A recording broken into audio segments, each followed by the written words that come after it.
Welcome to the Dream Journal. From the studios of KSQD in Santa Cruz, the Dream Journal is a weekly show where we explore the power of nighttime dreams through conversations with dream experts and with you. So there's love, those vital minutes, time is keenly found. We are not alone, water over stone, even if In the words of Carl Jung, who looks outside dreams, who looks inside awakens. Today's music is called Mela Fluidity, created fresh for you again this morning by Rick Cleffel. So we're going to be talking about nightmares. What's their cause and cure? Our guest today is clinician and dream demystifier, Dr. Leslie Ellis. I am your host, Catherine Bell of Experiential Dreamwork, and welcome to the Dream Journal. We are also a weekly podcast. Please subscribe and also rate and review because it helps people find the show. But most importantly, tell your friends. My main mission on the show is to get people talking about their dreams, and what a great way to start that conversation. How about this podcast I've been listening to? You can find archives on Apple Podcasts, Spotify, Google, all those platforms out there. You can also go to the KSQD page at ksqd.org/the-dream-journal. There we go. Mela Fluidity. Just in time for my personal dream work. So I had a dream where there was a lot of chaos going on, and it's at a conference. Something about a conference. And I am trying to find my way back to my room, and I'm rushing, I'm late, and these two nuns pass me going in another direction, and I ask them to help me, and one of them scolds me, puts her finger out, and says, "Rest is righteous. Rest is righteous." And I'm like, well, that's not help to me. What good is that? But when I woke up, I get that rest is righteous, and maybe I need to rest some more. I mean, talk about a message from your dreams, from a nun, no less. I guess I need to rest more. Yes, I do tend to get kind of stressed, but that is life, and the dream is helping me slow down. All right. Leslie Ellis is author of A Clinician's Guide to Dream Therapy and offers online Dreamwork certification to mental health professionals. Her experiential approach to engaging with dreams is based on focusing, an approach that privileges the body's felt sense in the exploration of dreams. Developed by Eugene Gendlin, a focusing approach includes finding help in a dream and bias control. We'll be talking about Leslie's embodied approach to treating nightmares and her recently published paper in the journal Dreaming about nightmares and the nervous system. You can find our guest at drleslieellis.com.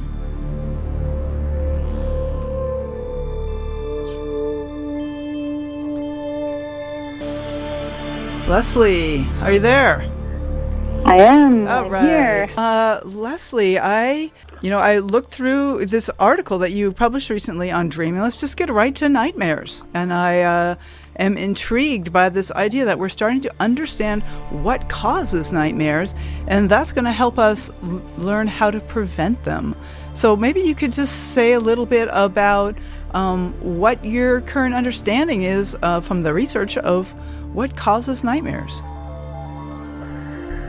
So there's always been in the research differentiation between trauma-related nightmares and then what they call idiopathic nightmares, which just means of unknown cause. And what seems to be happening in the research is they're looking at it like more of a continuum, and that all nightmares have some kind of trauma cause, though the definition of trauma has been greatly expanded. So a lot of times I think when we're very young, things can be traumatic that don't appear traumatic from the outside, things like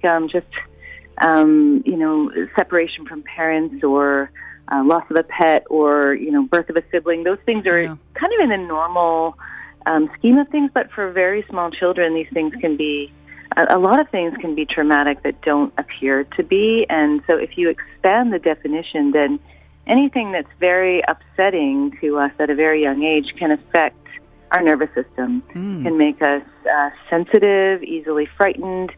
And that seems to be something that leads to, if it's chronic, to all kinds of nervous system dysregulation, including nightmares. Or nightmares can be a symptom of that. No, it doesn't have to be chronic, really, because just be one incident can cause nightmares, right? Isn't it?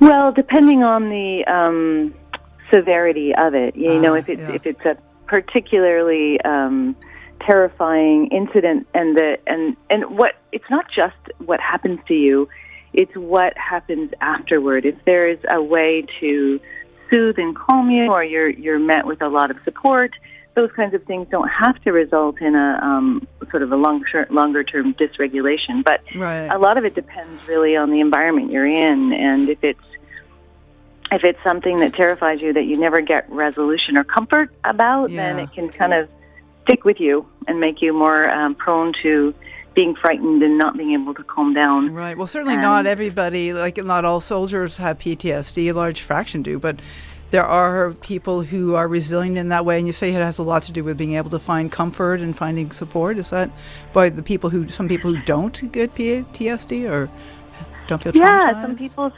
systems are more resilient. A lot of it, I believe a lot of that, the development of our nervous system and how we respond to stress and change is set up pretty young, early on. And some people, have, the ability to bounce back because they've had adversity. Everyone has a certain amount of adversity in their lives, but they've had support, and their nervous system learns how to calm.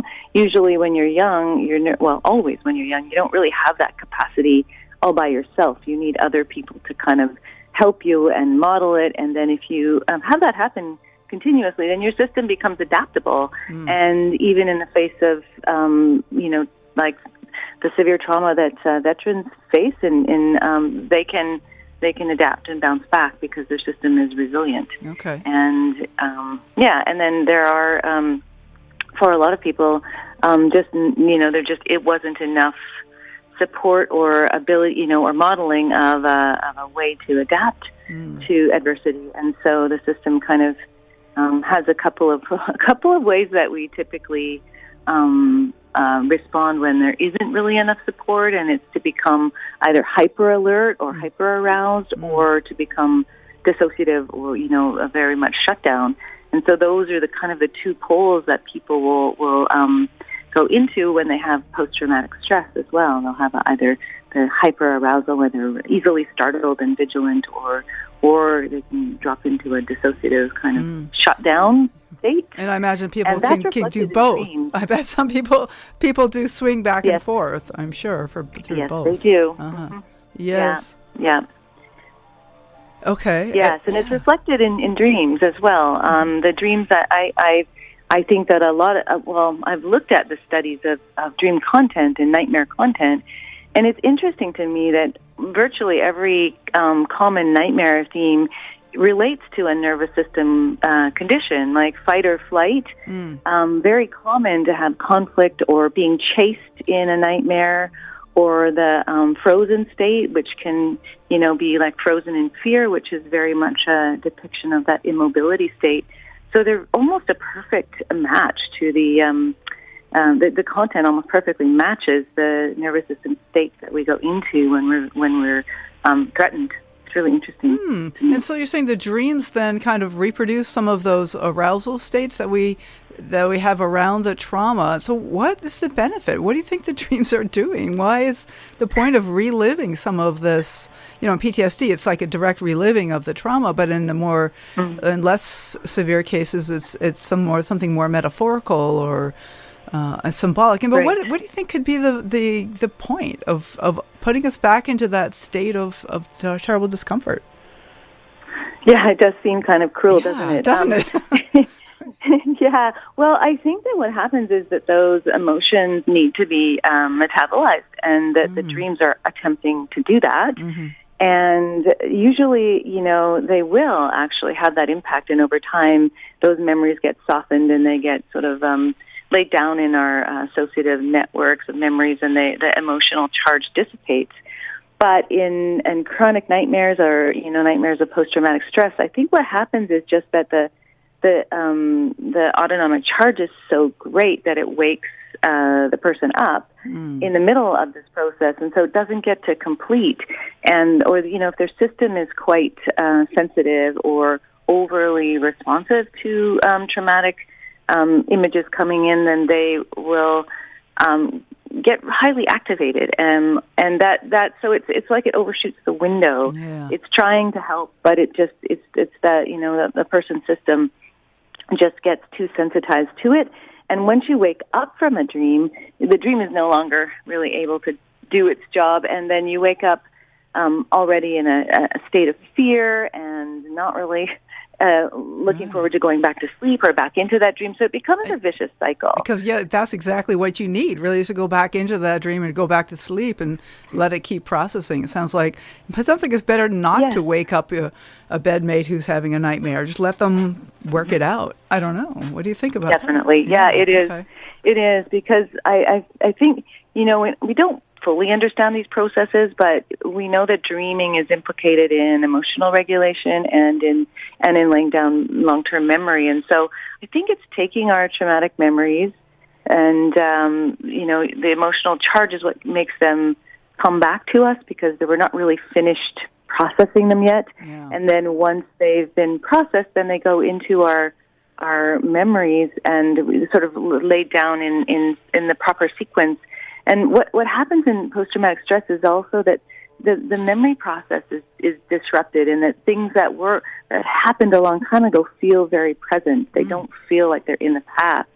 The body doesn't really recognize that it's over. And so I think the dreaming is trying to fix that. It's just that it's too much for the system, and so it kind of overloads is a kind of simple way to put it. Okay. What I think is happening. Interesting. Mm-hmm. Okay, well, so this is, so what about, I guess, the idiopathic nightmares, like the nightmares of often people will have like a lot of nightmares, but they don't know what they're caused by.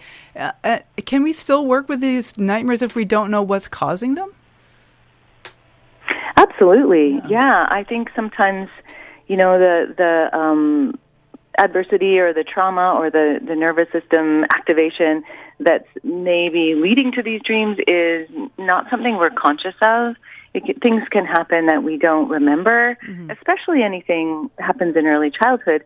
There's a lot of things, I think, that cause distress that we don't recall, but we still have the emotional charge. Yeah. And you can work with, I think that's what dreams are really, one of the things they're really good for, actually, is bringing you images of emotional experiences that you don't have words for or don't have complete memories for, but you can work with the images that come and get to a place where they're more resolved, and then the dreams will stop coming. That's actually a really good sign that you've metabolized whatever needed to be attended to, that the dreams will shift and then they'll dissipate and disappear. Interesting. And it even could be from a pre-verbal time, so that you don't even know, you'll never know what it was that caused the nightmare sometimes. Sounds like it's possible. Yeah, definitely. Interesting. So what do you suggest? Like, what has your research found about best ways to work with nightmares? Because nobody wants the nightmares. they feel you wake up and you're just like, whoa. What? How can we work with them? What do you do to dissipate them? Yeah. So there's been a lot of research into methods of rescripting. That seems to be one of the common denominators in the nightmare treatments that are really tested and validated. Like imagery rehearsal therapy is a rescripting protocol where you simply invent a new ending to your dream. And in light of the what I've discovered and what I believe about what's happening in the nervous system, I think it also helps to pay attention to the physiological state to create a sense of calm and safety. And then do further treatment, because when the body is feeling calmer and safer, then we're more open to what comes to us. We're more open to what kind of repair we can make. Okay. When we're in a state of threat, we're defensive, and we're not actually taking anything in at that point. Mm. We're protecting ourselves, so we're actually warding things off. So I feel like some of these protocols, they do sort of include a sense of making someone feel calm and safe just by the nature of the person who's giving the treatment, but that's not sort of written in. And I feel like that that can be really important to just state and be really clear about, because then you can teach someone to do this for themselves when they wake up in the night. And so, and I've had, some people who've learned my protocol and applied it and said, my clients have had these nightmares for months or years, have had a good night's sleep for the first time that they can remember. Like, it really seems to help people sleep through their dreams. And so what I suggest is, first of all, whether you're working with a dream, say, in a session, not right after the nightmare, but say the next day or in that following week or so, or whatever time frame it is, that to start with, to really just check in with the body and see what state your nervous system is in. Are you feeling calm, or are you feeling agitated? Are you feeling dissociated? Because I think the best healing practices start with feeling safe and trusting the person that's helping you. Or if you're doing this as a self therapy, then getting your body to calm down. So when you wake up in the night, you can do this as well. But just starting with waiting until your heart rate slows down. Taking some deep breaths, thinking about something that makes you feel safer, noticing that you're actually not in a nightmare scenario. You're safe in your bedroom, all of that first, just to calm down and go, wait a minute, I'm safe, I'm okay. And once you've got this sense of calm and safety, then to imagine the nightmare forward, to imagine it carrying forward to a more, to a different place or a more resolved place. And when you're feeling safe, you're just way more likely to do that, to dream it forward in a constructive way. Because we're so, the way our mind works is so state dependent. If we're scared, everything looks scary. But if we feel safe, then we're more likely to see our dreams as something to be curious about and turn toward. And a lot of times information comes from dreams that make it seem like, that wasn't as bad as I thought it was. Or dream nightmare figures can look quite different if we turn toward them with curiosity and just a little bit more of a open mind. Right. And so those kind of things can then really change the nature of the dream. And once someone's done that, even just once, it seems like that infiltrates the dream. It seeds a process or a different ending that then I think when the person has the dream again, because often these dreams are recurring, there's a way forward already seated in there. And I believe the dream just follows a different path that's not as activating, and people will tend to sleep through it. And they may even still be having those nightmares, but they won't remember them because they slept right through it. Wow. And so it feels like it's gone. And then eventually I think it does go because it starts to work the way it's intended. Yeah. Oh, my goodness. Okay, Leslie, this is really mind-blowing for me, because I've had this resistance to changing the dream, like all these years. It's like, the dream is sacred, I must not change it. Like, I'm in denial if I'm changing the ending, and oh good Lord, those people who like redo the dreams. But okay, I'm starting to be converted. I'm imagining a new ending. Yeah. Well, I agree with you that the dream material is sacred, and I don't believe in just sort of changing it, gratuitously. But okay. I also think that the dreaming is a picture of our nervous system, like it's an image of our embodied state. And so sometimes we do want to change our embodied state. We're not comfortable where we are. And so that would be a good reason to change it. Yeah. So maybe we want to talk for a minute or two about the nervous system. You mentioned that a few times now. Just like how, like the states of arousal and of calm, parasympathetic, sympathetic, and all that. And yet there's a full range in between aroused and depressed. And I wonder if you want to say a little bit about the nervous system and how that, how that we experience it when we're awake and also during dreaming. What's I think there's a continuum, in the way our nervous system or set point in the way our nervous system responds between sleeping and waking, and there's a continuity there. And so I think that typically people have understood the nervous system as these two poles of activation and sympathetic arousal, parasympathetic relaxation. Yeah. And it's not quite as simple as that, in that we basically have a hierarchy of threat response. According to the polyvagal theory by Stephen Porges. Mm-hmm. And so it's a theory as well, but it has been very helpful in the realm of trauma treatment. And so what I've done is basically taken that information and applied it to nightmares, because no one had done that yet. And so what happens is we have a threatening event, and what we're supposed to live in what's called like a ventral vagal state, where our vagus nerve is, when we're feeling safe, we have this ability to connect with people.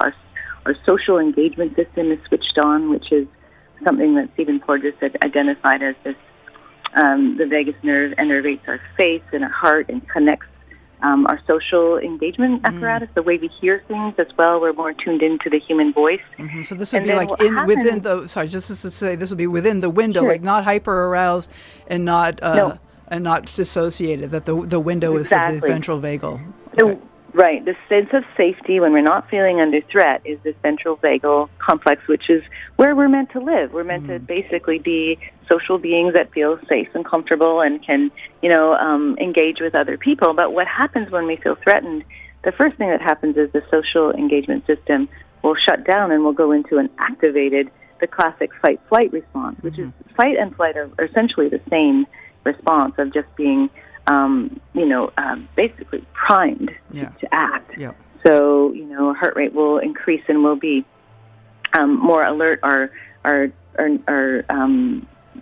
basically be able to have a narrow focus. We won't see as wide. Our peripheral vision will disappear. The way we hear will change as well. We won't be able to hear people's voices as well. We'll be more attuned to distant sounds. Mm-hmm. There's a whole bunch of things that happen that make us ready to, take on whatever enemy may come our way, but we then become unable to really take in, what other people are saying. We're really primed for the threat. Right. And if that fails, that basically will enable us to effectively fight or effectively flee, depending on the on the nature of the enemy. Really, if they're way bigger than us, we're going to run away. Yes. If they're something we can tackle, we'll fight them. We have to, we just mobilize the resources to do that. And then if that fails, if we're overwhelmed, then we go into a dissociative shutdown. And so it goes in that order. And then if it's like you see the classic what looks like a death feigning, really, in animals that are overwhelmed, they'll just collapse. And our nervous system will allow us to just kind of shut down. It shuts down our reception to pain. It slows down our heart rate. It makes us, it immobilizes us, and it can really affect our digestion, and everything kind of stops. And so what happens, like with people that are under chronic threat, is that their system can do this kind of more continuously. There's a lot of different health conditions that happen as a result of these states if they become chronic. We're meant to go into these states, momentarily, and then go back. And it just happens that when we're, especially early on in our lives, we're under threat continuously. Our systems kind of get dysregulated on a continuous basis, and it can really affect a lot of systems. It's what may account for the majority of forms of psychiatric illnesses, and a lot of physical illnesses as well are linked to the way our nervous system operates. So it's pervasive. It's not just to do with nightmares, although nightmares are, I think, a really telling symptom of the state of our nervous system. And so there's a lot written on this if people are interested in looking up Stephen Porges and the polyvagal theory. It's a way of looking at our system that I think is really lovely, in that it's showing that we're really just adapting to whatever the circumstances is. It's not pathologizing. It's saying that given the kind of threat we faced, or the amount of times we faced this threat, or what kind of resources we had around us, this is how our system has adapted. And then it's teaching our system that it's now safe, if it indeed is safe. It's really impossible to heal from something traumatic if you're still in a traumatic situation, because your body is going to stay defended. Well, and it needs to be. That's defended, what it needs to be defended. Exactly. Yes, it's important. Absolutely, absolutely. But the defended state is the opposite of the state you're in when you're able to heal and grow and restore your system. So there's only energy can only go into that helpful healing state if you're not under threat, and if you don't perceive that you're under threat. Some of it is like you have what Porges has dubbed this what's called neuroception, and it's an embodied sense of whether we're under threat or not, which may or may not accurately reflect our environment. Right. We may perceive threat where it doesn't exist if we've been under threat for a long time, and so some of this, I think, this dream work is helpful in noticing what our habitual state is, and if it's an accurate reflection of the world around us, because we need to start to recognize what our body's automatic responses are, and whether they're accurate, and start to retrain our system if we're quick to perceive situations as threatening, even when they're not, which is common when people have experienced a lot of adversity over time. Understandable. And of course, the opposite can occur. You can be in a situation and say, oh, this is fine, when actually an objective person would go, oh, this is a horrible situation. You've got to get out. And if we're just like, no, it's fine, it's fine. True. Like, that's also. They're both poles happen. Yeah, because if you have the dissociative response, then you're actually underreacting, as a common way to say, like, you just don't notice it. You don't notice your own body's responses. You've basically tuned them out because they've been trying for so long to get your attention. They kind of which is a further away from healing. The mobilization is a little bit closer to back to a sense of safety. There's a hierarchical way in and a hierarchical way out. So when someone's in that dissociative state, they've got a further way to go to get back to where they want to be. Oh, interesting. So that's actually a more difficult problem, being in a dissociative state. Perhaps. Yes. Interesting. Perhaps. Yeah. Well. Okay. Well, this is Dr. Leslie Ellis, and we are talking about nightmares and the body and dreams in clinical practice. We'll get to some examples here coming up. I'd like to take a short break. My name is Catherine Bell. You are listening to The Dream Journal, and we are broadcast live from the KSQD studios in Santa Cruz and co-broadcast live in San Jose by KCXU.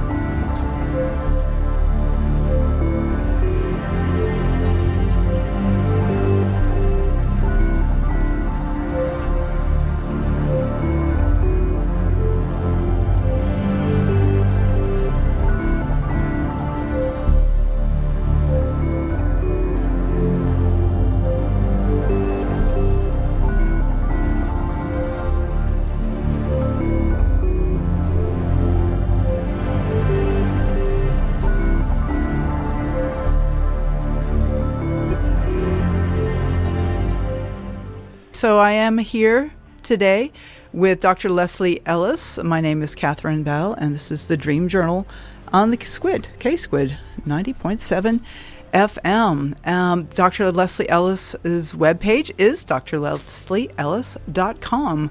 So you can find out all of her information there on the webpage to get in contact with her. So we've been talking about nightmares and what to do about them, and I'd like to also fold in some other topics, like what is bias control? This is something that you talked about, finding help in a dream. I understand finding help in a dream, like maybe we should start with that, but then I'm just curious about what is this phrase? What does this mean, bias control? Bias control. Yeah, so you're referring to, these are terms that were developed by Dr. Eugene Gendlin, who developed focusing, which is an embodied form of psychotherapy, as well as just a way to inquire into the body, to actually get really helpful information directly from your body. And so Gendlin also developed a way to work with dreams using focusing. And he has this book he wrote called Let Your Body Interpret Your Dreams, which is something people can read if they're interested in more detail. But the first thing, finding help, you mentioned, this is something that I always do with dream work now, and particularly with nightmares, is Gendlin thought that every dream brings with it not just, it doesn't just present kind of whatever we're wrestling with at the moment or whatever is up for us emotionally, but also contains something of what we need to resolve it or to face it or to meet that challenge. And this is the help that a dream brings. And so locating in the dream the things that inspire us or the things that support us and embodying them is what he felt was really the whole point of dream work. And for nightmares, it's really helpful. It's like very akin to if you're doing trauma work with a client, you want to give them resources, as much internal and external support as you can muster before going into anything that might be challenging. And so the dreams carry something of that energy, that helpful energy, and you pick up, it could be in the form of another character that's on your side or something in nature that, like, anything sort of natural or green or young or beautiful is a form of help. It depends on the dream. So that's one thing you just briefly mentioned, but the bias control is something that Gendlin offered for people who want to work with their own dreams and not just apply their own habitual biases to the dream interpretation. Like, you can take almost any dream and make it mean what you already know if you want to. I bet, yes. And so, and it's really common to do that, not just with dreaming, but with anything. We tend to interpret the world in terms of what we already know.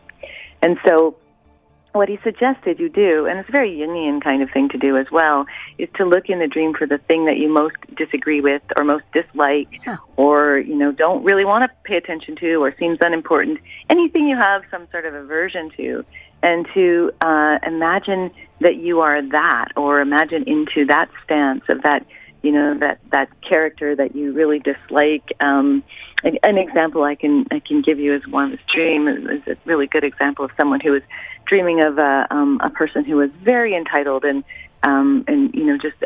she labeled her the princess, and she was just really disgusted by the way this person was always feeling as though she just deserved to get the best of everything, and it would feel like she could take anything with impunity, and so when I asked her to embody the princess, just what it would feel like to be a princess, it was interesting because this person was too self-effacing and too have to give up their place in line, or to be just kind of not really not assertive enough about their own needs.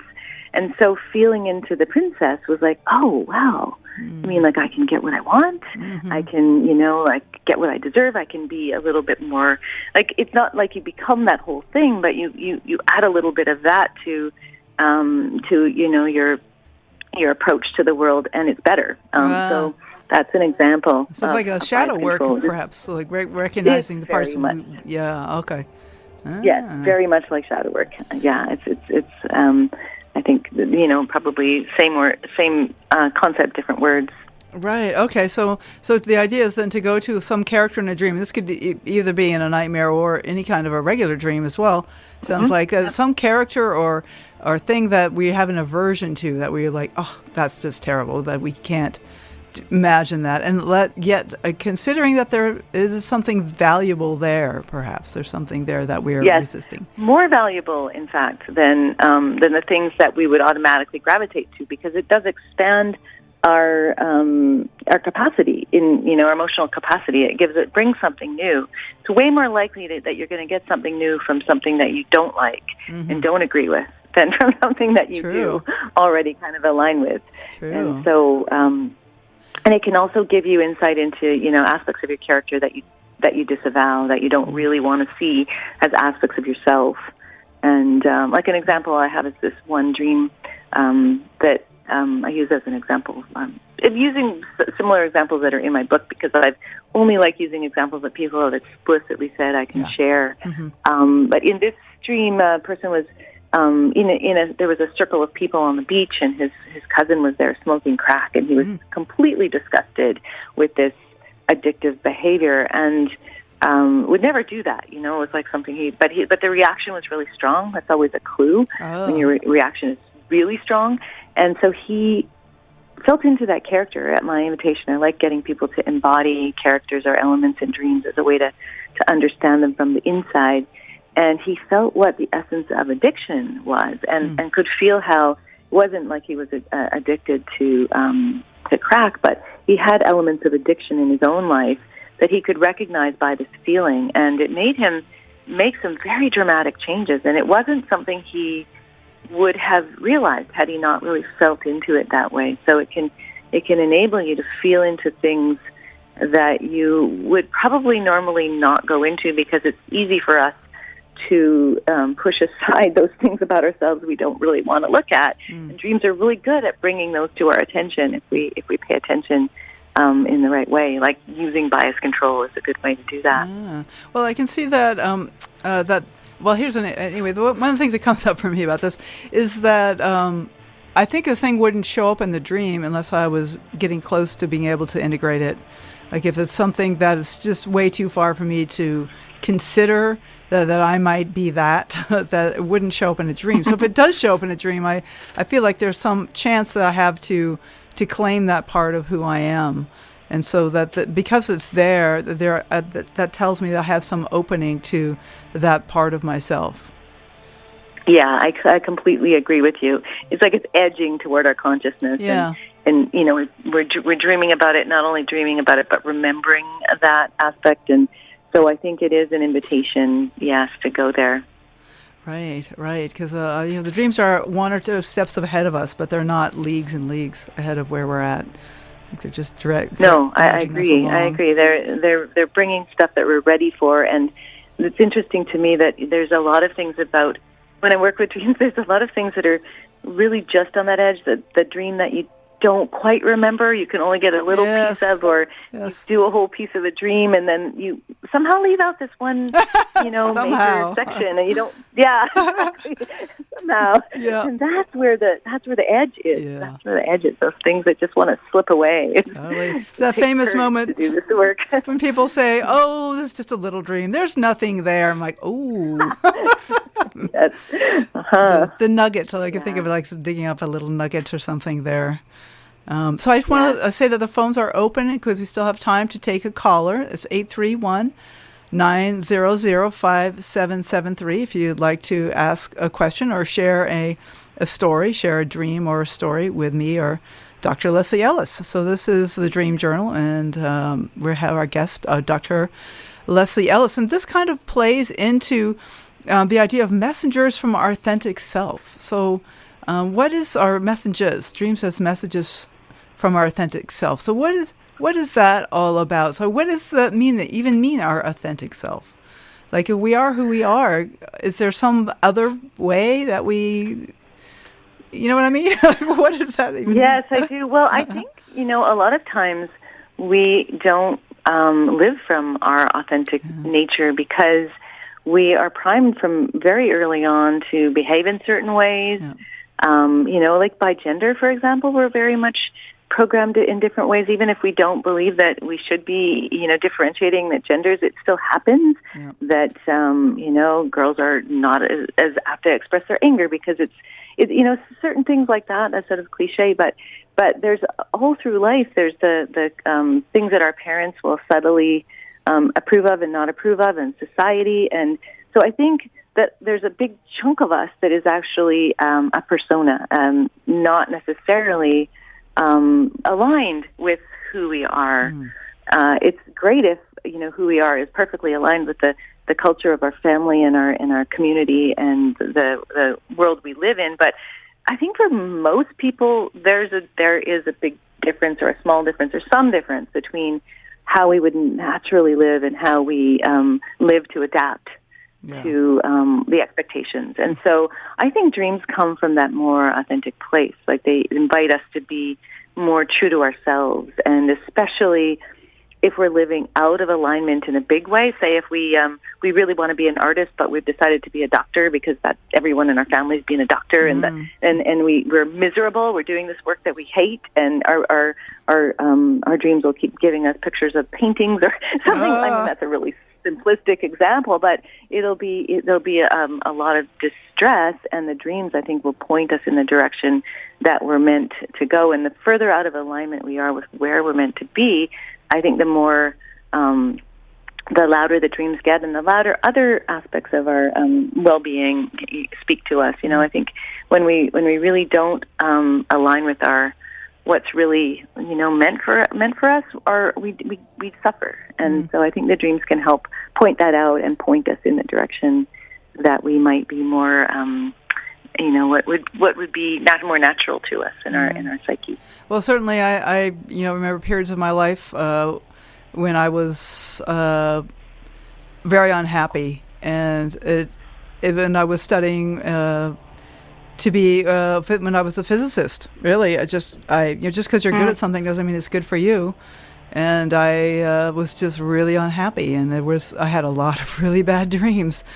But as I've evolved since then, the dreams just seem to be nudging me along in a more healthy direction. So I want to mention something I meant to mention during the break. Example. Yeah, go ahead. Oh, please, yeah. Perfect example. Oh, yes. Yeah. But that's like an example of where I had, I guess you would call them nightmares. I don't know that I really thought of them as nightmares, but they were just like bad dreams, like all the time.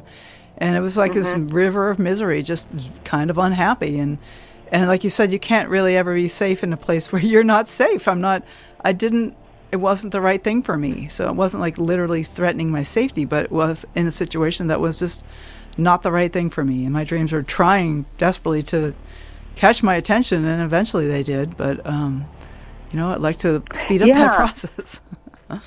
Yeah, it's like they won't rest, and dreams won't, they don't seem to have the ability to they're just naturally authentic. And it really is, you have, lots and lots of troubling dreams. It really is trying not only to get your attention, but there's a way that they're pushing you toward what would be right. And they, there's just an honesty about dreams that I find really refreshing. And so, for me as a therapist, although I mainly teach therapists now how to work with dreams, but when I did work as a therapist for many years, I couldn't imagine doing the work without the help of dreams, because a lot of times, what's wrong doesn't seem obvious. Someone's life can look pretty good on paper, and yet there's something really wrong. And the it's like the dreams won't let you settle for what's not right. You can do it for a while, you can white knuckle it, but they, like your example is a really perfect one, because you're good at physics and it seems like a fine thing to do, but your body and your dreaming was just saying something's wrong. It's not aligned with what I really am, meant to do in this life. Yeah. So I wanted to just mention something I meant to mention during the break, but I'll bring it up now, which is that the IASD conference is starting next week, and up in Ashland, Oregon. And maybe it's a little late to rearrange your life to go up to Oregon next week, but there is an online conference which is also happening. Just a little slice of the full IASD conference is happening that you can sign up for and you can watch from your own home.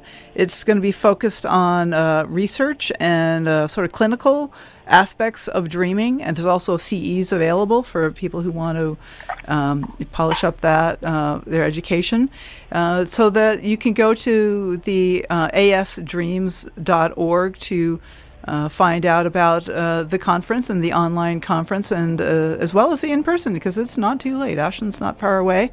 And next week I will be doing a live show from the conference itself, that I'll be sitting near the registration table and among the hubbub, talking to whoever's walking by.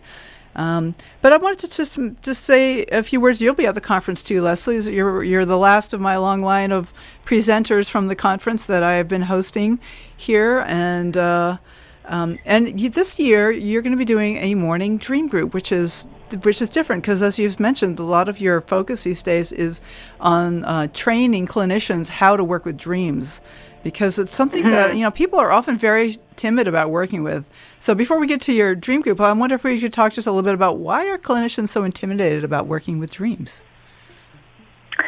Well, I think part of it is that it's just not generally a part of the training anymore. It used to be woven into the training of therapists, and it was, it was where the enterprise of psychotherapy began with Freud and Jung. With the, Dreamwork was very central to it, but really, it isn't. It is not a central part. Most clinicians don't even get training in Dreamwork, and if they do, it's pretty cursory. Well, I just got to jump in and say, for me, that's a little bit like how doctors are hardly ever taught about nutrition. That's such an integral part of it. Yeah, something so important. Yes. And so, so they don't get the training, and then what they do hear about is pretty dated and esoteric, I think. A lot of people just get the impression it's Freud and Jung, and it's about having to have a whole repertoire of technical terms and knowledge of every myth that was ever written, and things that make it seem really complex and difficult and need lots of years of specialized study, and also dreams themselves. If you don't really know some simple ways to ask into them, they seem mysterious and intimidating just in and of themselves. Yes, exactly. And so all of that kind of makes it something that therapists wouldn't dive into unless they specifically have an interest or are, like I went to Pacifica Graduate Institute where Jungian approaches were central. And so I learned Dreamwork as part of my training, but I didn't realize at the time that isn't actually typical.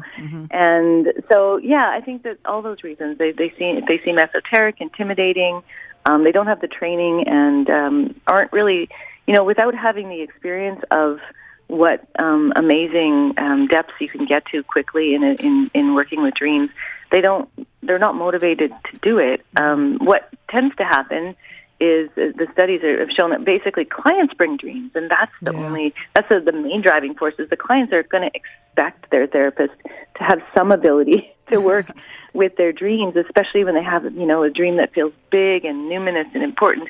They want to bring it to their therapist, and if the therapist has no idea where to begin with that, then it feels like a really big missed opportunity. And so you offer training to kind of help the clinicians break the ice and feel more comfortable talking about dreams. Exactly. That is my mission, because I couldn't imagine being a therapist without that tool. And I also want to say that Dreamwork it's changed a lot since the days of Freud and Jung, and it's very collaborative, and it's not mysterious. It's really another line of inquiry that any therapist who has empathy and curiosity is going to be able to do. So it's not as intimidating as you might think. Right. Well, especially if it's a picture of what's really going on with the client, then why would you want to miss out on that? That's really useful. Yeah, because there's a lot of things that clients will not tell you. Yes, that's they will true. come to you and they try to be honest, but there's a lot that they leave out. Right. And the dreams will fill in those gaps very nicely. So in the last little bit of the show, I just wonder if you wanted to say a few words about your morning dream group. That's a conference thing. I'm also hosting one myself, but it's just because I love this thing. You have 4 mornings and the same people every morning, and you just get an hour each morning to talk about your dreams. And are you trying to approach clinicians at this point, or are you getting to talk to regular dreamers, or do you have what's your wish about your morning dream group? Yeah, I'm it's open to anyone, although it is more, probably of interest to clinicians. And I've been doing what I call embodied experiential dream work and using focusing. But over the years of teaching it, it's really evolved into very specific practices that I teach. And so there's finding the help in a dream, and then embodying dream characters, which I've already talked about, and then dreaming the dream forward. And they're all ways of entering the dream in an embodied experiential way. And when you tie them all together, they're a very powerful way of entering a dream and letting it do its work. And so I'm in the dream group. I'm going to go over each of those three, and then the last one will be kind of integrating them and talking about how you might apply those to disturbing dreams. But I mean, I'm not talking about them mostly. I'm going to have a dreamer. We'll be doing the Dreamwork process, but we'll be focusing on each of those elements. I'm excited about it, actually. Yeah, usually I do a presentation, like a more of a formal presentation, but this time I thought I would different format. Do the morning group. So this is Dr. Leslie Ellis. The webpage is drleslieellis.com. And I wonder if you have any short finishing thoughts for our listeners. I do want to, because mainly we talked about nightmares, I do want to tell people who have nightmares that you don't have to suffer them. There's a lot you can do about them, and that I think is just a really important message. That it's not. I think people feel like they're at the mercy of their dreams, and you can do so many things to turn toward them. Starting with just calming down and letting your body, finding a way to feel safe, and then turning toward your dreams. And when you do that, you'll recognize that they're actually trying to help you, not just be disturbing and to hurt you. They're really an ally to you. They're trying to help. Wonderful. Thank you so much, Leslie. It's always a pleasure. See you in Ashland. Yes, thanks for this, Catherine. I'll see you in Ashland in person. Yes, yay. Yeah, looking forward to it. Okay, bye now. All right, bye. So thanks for listening. This Dream Journal is produced at the studios of KSQD in Santa Cruz and is produced live every Saturday at 10 a.m. Pacific at ksqd.org. The podcast is released on the Monday after the show. Keeps us growing when you subscribe, rate, and review. I am Catherine Bell. You can find out about my dream coaching practice at experientialdreamwork.com. Email me at catherine@ksqd.org. That's KATHERINE@ksqd.org. You can follow Experiential Dreamwork on Facebook and Instagram to find out about upcoming shows. I'd like to thank Rick Kleffel, Tony Risamano, Eva Milady. The intro music is Water Over Stones. This outro music is Everything, both by Mood Science. Tomorrow morning, when you wake up, take a minute to write down your dream and bring it to the next Dream Journal. There's a time in our life,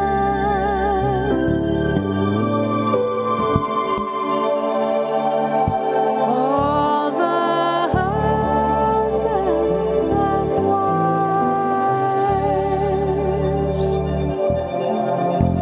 all the boys and the girls, and everyone in the world.